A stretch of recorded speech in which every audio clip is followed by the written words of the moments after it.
It's hard to believe that it's already been a year and a half since I first visited Dave and Adrienne in their tiny house. Today we're back to visit them again, this time in a different tiny house that they've changed around to make more suitable for their retirement.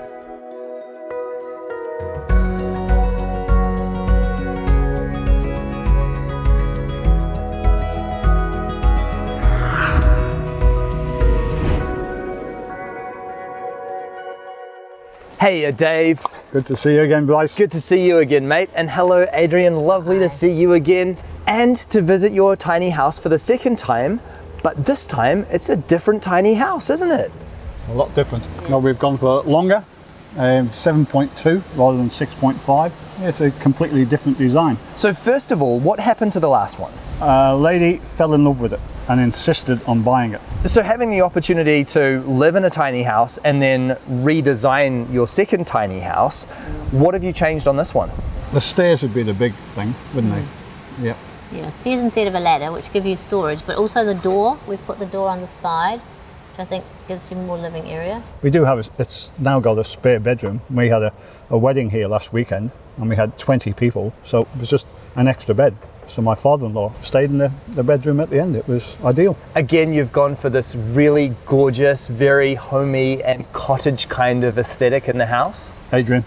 The outside also is different because we've got the one roof. The other one had a pitched roof and then a high roof. Right. So this is easier to build and probably a little bit cheaper to build. And you have this really gorgeous looking retro caravan parked up next door as well. A friend of ours, a very good friend, owned it and she passed away a year or two ago and Adrienne just had to have it. So we bought it off her husband and I've painted it up and her nickname was Binky. So we've called it Binky in honour of Pam. And I guess that kind of doubles as a guest room, but you're also able to take that away. Again, the wedding, it was used as a guest room and we've been on holiday a few times in it. We've toured up the Hawke's Bay and down the coast. And yeah, it's very movable. It's only a little wee thing. We tell people we've got two houses. We've got a house and a holiday home. There's the holiday home. Well, I would love to have a look on the inside of the tiny house and see what you've changed on this one. Come and see. Thank you very much. After you. Thank you. Yep, here we are, Mark II. And it is absolutely adorable. Tell me a little bit about how the floor plan in here has changed, because it is quite different from the first one. A lot different. Over here we've got a shower and toilet area.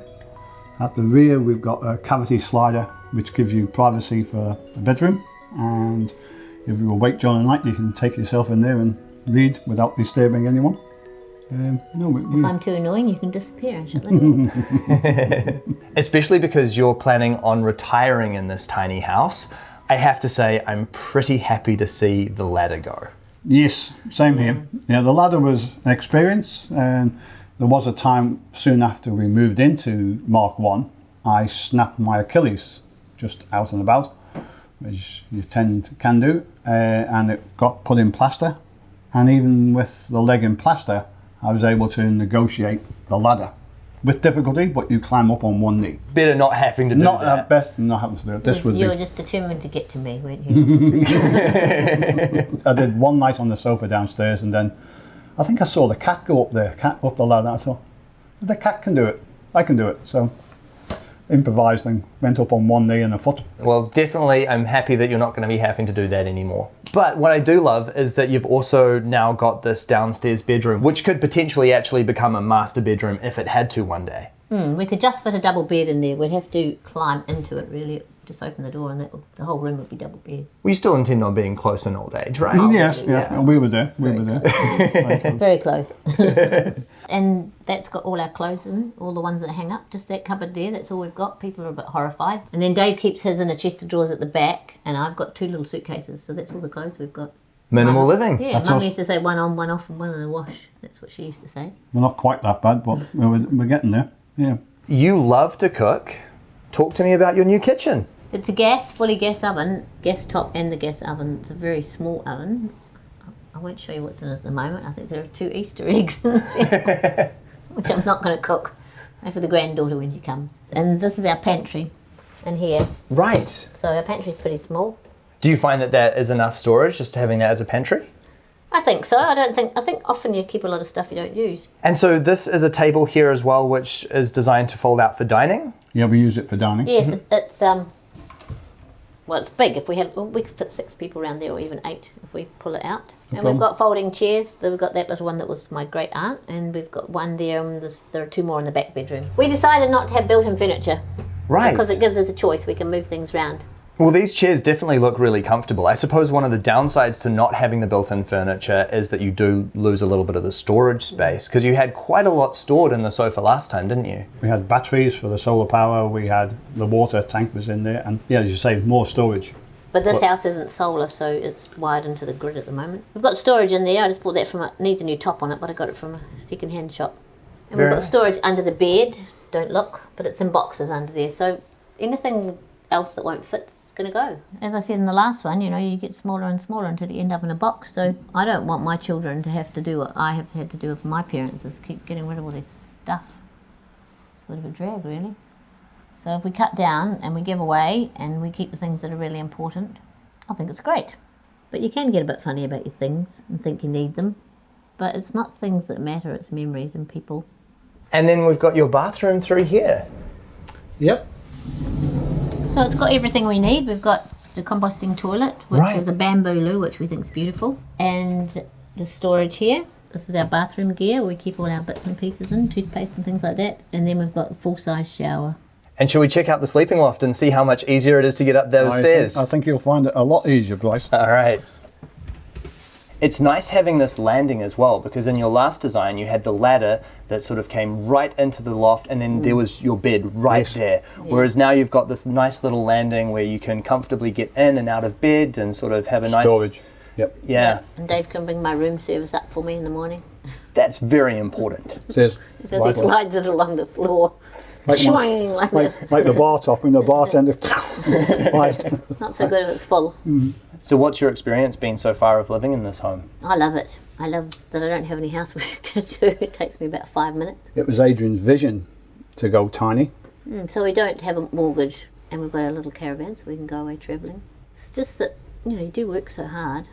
We've moved and moved and moved and done gardens and left gardens behind, and I think, when did we ever stop really to sit and smell the flowers? Which we intend to do when you get to 65. I think it's quite satisfying to get here. In 2012, I was diagnosed with a really nasty cancer, and after just a week of a lot of pain, they said, you've got 10 days to live. I survived. 3 months later, came out of hospital. We were changed people, and we did change our attitudes. Yeah, just a simpler way of living, and get out of debt, have time to go and visit our children, do some things, visit our friends, go overseas if we wanted to. Now you both retire this year, don't you? We do. Yeah, it's kind of weird. Might be 65, but I don't feel 65 inside my head, and then I look in the mirror and I think, oh dear, I am 65 soon. Yeah, you just feel like the same person inside your body that's just getting older. So I want to keep fit and healthy and have some fun. Looking forward to it. I think we've adapted to living small. We've got friends with the largest house in the area, and we've got the smallest, and we can enjoy. Yeah, they love their house and we love ours. Yeah. And you mentioned that you might actually have another couple of tiny houses joining you here on the property soon. Yes, we have 2 friends. One lady's due to retire and she's really keen to do it. And then there's another one who's on her own as well. So they're both really keen. And that would give us a bit of rent too. They'd pay a little bit of money just to put their house on the land. So we could put some hedges, some natives up the top there, under the oaks or along that frontage. We're going to do that this winter. We're going to plant shelter belt along the top and some hedges. And the council can't see what we're doing. No, that's a joke. Last time we joked about you setting up New Zealand's first tiny house retirement community, but you have actually taken that on board, haven't you? Well, it's only purely it sounds like it, doesn't it? just chance. Yeah, so Catherine's due to retire. She's got 3 years to go, and Marie's probably got about 5, 6. So obviously a big part of doing this tiny house project was freeing up capital for your retirement. What was the cost of this home? I think it was about 50,000. We haven't really added it up properly. I was going to say less than 50, but yeah, the time. Yeah, around about there. Well, this home is absolutely beautiful. I think you've made some really smart design changes on this version of your tiny house, which will definitely see you a lot further into your retirement. Thank you so much for sharing your beautiful home with me. Thank you, Bryce. It's been a pleasure. Lovely to see you Bryce. both again. This really is a very lovely tiny house. When I saw the first tiny house that Dave and Adrienne had designed, while I really liked it, it also had a lot of things in it that weren't really practical for a couple that was looking to retire. This home, on the other hand, has changed and fixed a lot of the issues in the other home, and I think this now is a tiny house that will truly, comfortably see this couple well into their retirement.